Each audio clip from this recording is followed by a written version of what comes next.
Hindi pa rin dahasang sinagot ni DILG Secretary Mar Rojas sa mga usap-usapang siya ang magiging pambato ng Partido Liberal sa pagkapangulo sa eleksyon 2016. Idinaan niya lang sa biro ang nilulutong tambalan nila ni Senadora Grace Poe. Balitang hatid ni Salima Refran. I want a guarantee from you, Secretary Mar, that programs in place will be really implemented. If you ask me for guarantees, I'm just wondering, are you asking me to run for president or not?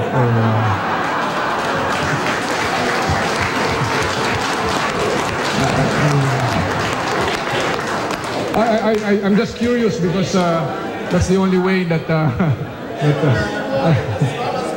I'm just kidding. Ito ang pabirong tanong kay DILG Secretary Mar Rojas sa gitna ng consultation meeting para sa Negros Island Region sa Silliman University sa Dumaguete City. Humihingi kasi ng paniniguro ang ilang grupo na mabibigyan ng pantay na atensyon ng mga probinsya sa pinapanukalang pagsasama ng Negros Occidental at Negros Oriental sa isang rehiyon.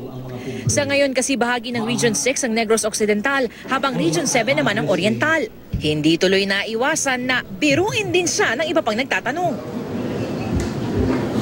Mr. President, magandang umaga po. Matatanda ang sinabi ni Senate President Franklin Drilon, walang ibang napipisil na kandidato ang Partido Liberal para sa pagkapangulo sa 2016, kundi si Rojas. Nagpahiwatig na rin daw ito ng interes sa pagtakbo sa eleksyon 2016.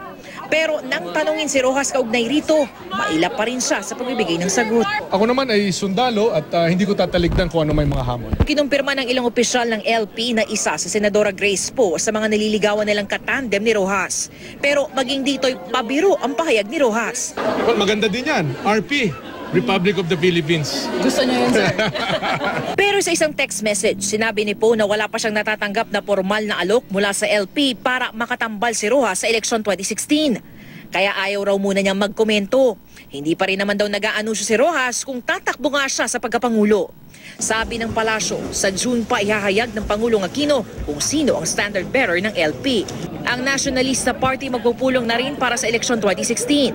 Ayon kay Senador Bongbong Marcos, miyembro ng NP, posibleng mapag-usapan kung magpapatakbo ba sila ng sariling kandidato o makikipagkoalisyon sila sa ibang partido.